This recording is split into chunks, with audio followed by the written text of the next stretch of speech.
little hobby saw, something you're going to cut a piece of plastic with. Yep, in the tool drawers, third down, there should be one there with a bunch of tape on the handle. Who invited him to the party? It's underneath the 3D printer. Underneath the 3D printer. Yep. Tool drawer. Yep. You got it? Yep. Beauty. Risky, but beauty. It's time for a rig review. We haven't done this for a long time. Hey, long time no see. We have this habit of doing rig reviews because he builds tons of cool trucks. This is one of them. I tried. And so we're going to take a look at this Rover today, and let me get this out of the way here. Tell me, so what have we got here? I know obviously it's a Rover Classic, but what started this whole project for you? Well, every time I build something, it's always with a new paint job. It's always like a restored look, in other words, that I do. And this is the first time I wanted to do this is kind of mid-restoration process. Yeah. So there's Bondo work on it, and there's different Bondo color on this also. There's like gray Bondo and actually brown Bondo. This was I think it was a blue truck that ended up with a green truck donor. Yeah. and a white truck and a white hood. Somebody added a white hood off of it, and I've seen this so many times in real life. Like, this is how they're done, yeah. And I've actually put very tiny tires on this. Yeah, these are crazy small, actually. Like 3.6 or 3.5 or something. Yeah. Yeah. That must give you some serious driving challenge, eh? Yes, it does. And I love the challenge of it, but last time we were out with your Rover, and you were going over challenges a little bit easier than I was, but that's because your tires were more aggressive and just a little tiny bit bigger. That makes a big difference. Almost 4 inches on my size, so that was a big change, man. These are great. These are Patagonia's, the little tiny Milestars. I love these. They're really sticky and they're nice. Yeah. And the rims that I put on there, they're all rusted by seawater. Yeah. I had them on another truck, and I went by the sea and went after. I didn't even wash them after, and 2 days later they were all like rusted crazy. I go, oh, this is cool. I've seen some videos of guys driving their trucks in actually like on the beach at the ocean and stuff, and I'm thinking, please don't even show that off. Like the corrosion that comes from that is just crazy with the salt. Even in the sand, there's so much salt in the sand. Oh yeah. You actually, as soon as you finish riding your truck in that sand or in that water, you have to water down your truck right away. Just clean it off. Just clean it off. So we're so used to fresh water up here. Eh? Yes. You dunk the truck big time, and the worst you do is clean your bearings out after or something. You don't end up with that heavy corrosion. Yeah. For this truck, I have not done the motor yet, the 3D motor, but I will be doing the 3D motor. Yeah. So when you open it up, I want to do a full interior for the engine bay. I want to do that, the brake caliper, not brake caliper, but the brake... the booster and all the jugs and all that stuff. All the water jugs and all this stuff, radiator. Hoses and whatever. So that's my future thing that I'm going to be working on that truck. But the inside is all restored, kind of new. And the guy's now working on the body. That's why there's patches. There's a couple scratches there. I was going on with my Dremel, and I was showing some quick videos on some YouTube, the quick videos on YouTube, just taking my Dremel and just scratching it. And it was hurting me doing it, but because I usually try to make it look nice, but this time, like on the side, I got a big scratch on the side door. But the interior, I did it nice. So, and... in the back, I've got even case of beer.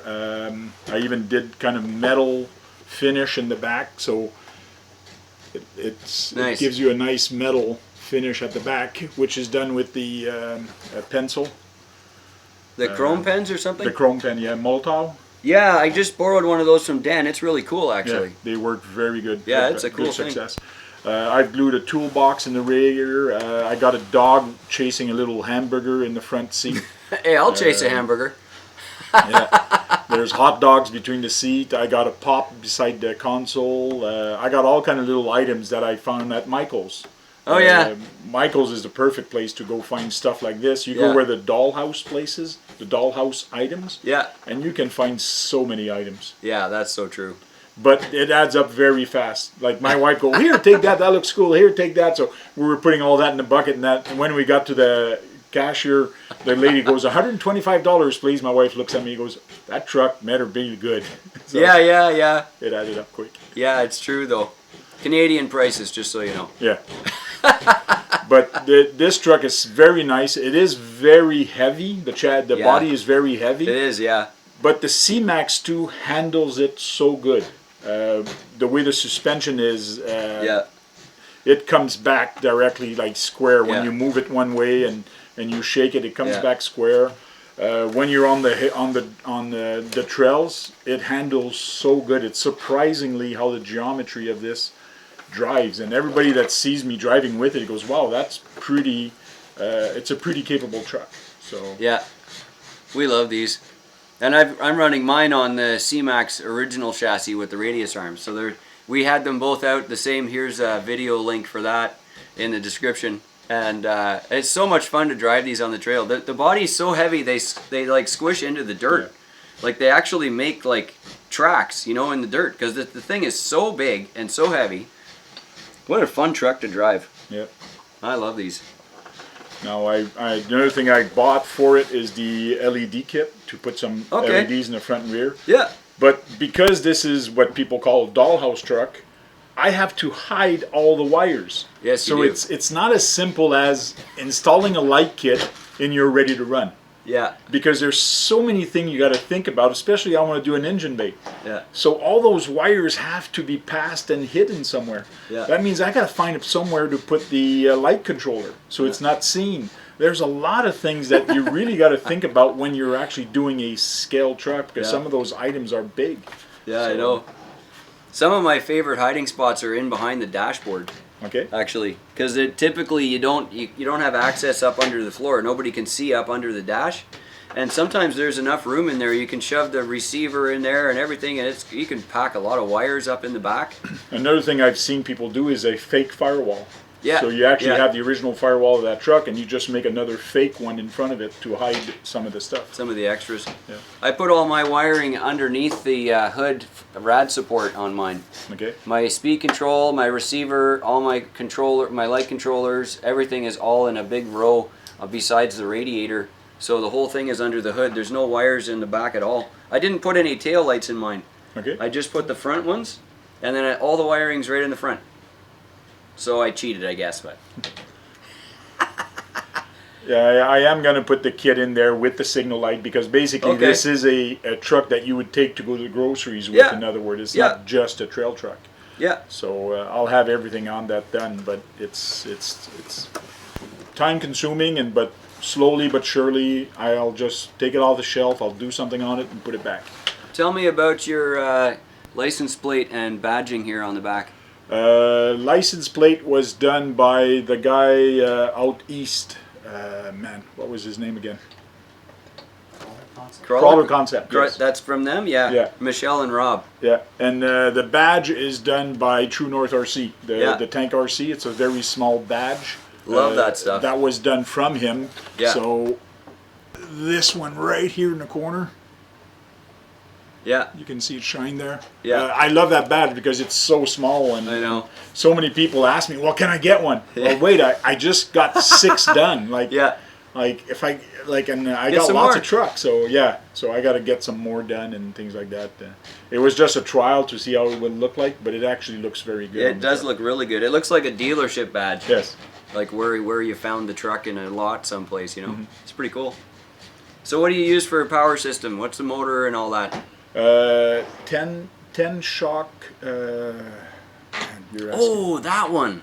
The 10 shock 6 brushless. Yes, the brushless system. It's a 6-pole. Yes. Very smooth, and I got a Hobby Wing ESC with that. Yeah. For that. Yeah. And it's pretty good. It handled. I was happy with it.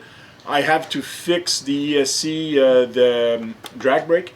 It's too aggressive. Okay. When it lets go, because on the video, like you put the link earlier. Yeah. When I stop with my truck, you actually hear it. You hear the motor hitting the brake because it was too aggressive. Yeah. I still haven't got in there to reprogram it, but I will reprogram it. Yeah, you can tune them all, eh? Yeah. I used the same combo in my Willys build there that we raffled off for Super Scale. Cool. That was so fun to drive. Yeah, it never got hot either. That system, I took the fan off it, it never got hot at all. I like the fact that with this body you can do different things. Like I put the detail in the where the rat is, Yeah. and the horns are actually silver, so you That's can nice. actually see the horns inside. So Nice. it makes it nice. Yeah, that's a really high-end body. Yeah. You know, I'm glad that JS Scale put a lot of work into that to bring that to market. And it's like high quality, man. Like the lenses for every single light are like perfect. They've got all the perfect reflector lines in them, and they're amazing. And I've actually did already install LED in my dashboard. Oh, So perfect. my dashboard, actually, there's two little LEDs that I Yeah. pre-drill, and I put it there. When I turn on my truck, it actually turns on those little Oh, that's good. LEDs. So the dash actually does turn on for this truck right now. Yeah, that's a cool feature. It's not digital. I know that there's other people that actually have the digital, but I haven't done that on this. Really, eh? I think the Classic in 1970 didn't have a digital dash. No, not that one, no. No. But it's a nice truck. A lot of people call it dollhouse. Yeah. But I just call it's my tiny truck trailer because it is not a shelf queen like you see. We've been moving it a lot, and it's been dirtying in his stable because Well, you got to run them. yeah, when I take my truck off the trail, I usually shake it off a little bit, but then put it on the That's shelf. it. Yeah, I don't wash them too much. No. I ended up washing a couple of mine at the end of the season because we did some end of year mud runs and stuff, and I'm not much of a mud fan, but man, that stuff got everywhere. So you have to clean it then. Dirt, I don't care about the dry dirt. Yeah. Yeah. But again, on this, I did not screw the top because I wanted to Yeah, me too. play with the things inside. So it's very interesting in the sense that all the things that are inside for scale items. So Yeah. Yeah, it's really handy to build the truck like that when the roof comes off, eh? yeah, yeah. Yeah. So what's next? What are you planning on doing with this for the next season? Any changes? The only thing, like I mentioned, I want to work on the motor compartment. Yeah. Yeah. Maybe play a little bit more with the Bondo look on it. Put more gray Bondo instead of the brown. Because a lot of people are telling me, well, why did you put rust on it? It's not rust, it's Bondo. Yeah. Bondo comes in different color. So that's Well, why I chose. the spot fillers are all that. It's either green or that red. Yeah. Yeah. And that's why I use that kind of red brown Yeah. is for the filler. So, Yeah, it's nice. but it's fun. But my next step on this is actually finishing the motor compartment and doing the lighting on this. So, You might have to put some oil on those rims, or you'll never get them off ever again. oh, the center bolt is okay. But yes, I completely agree with you. Those Yeah. they were not hard to come off when I actually put these tires on, but Yeah. they're very rusted. Yeah, they are really bad. I love it. Well, thanks for sharing your rig, and really excited to have this thing on the bench today, and I think you'll see it on a trail near you pretty soon. We just started Call to Crawl series for 2022, so I'll put a link for the new Call to Crawl series as well in the video description. You can take a look there. It's a 4-series event that we're running for the local crowd up here near Ottawa, Canada, and Frank the Tank is helping us out with that, so you'll probably see this truck on that trail system. Yeah. And we're looking forward to seeing you guys on the next video. So thanks for watching. Thank you. Do you want any fries? There's fries in here. You want fries? Want fries with that? No, thanks.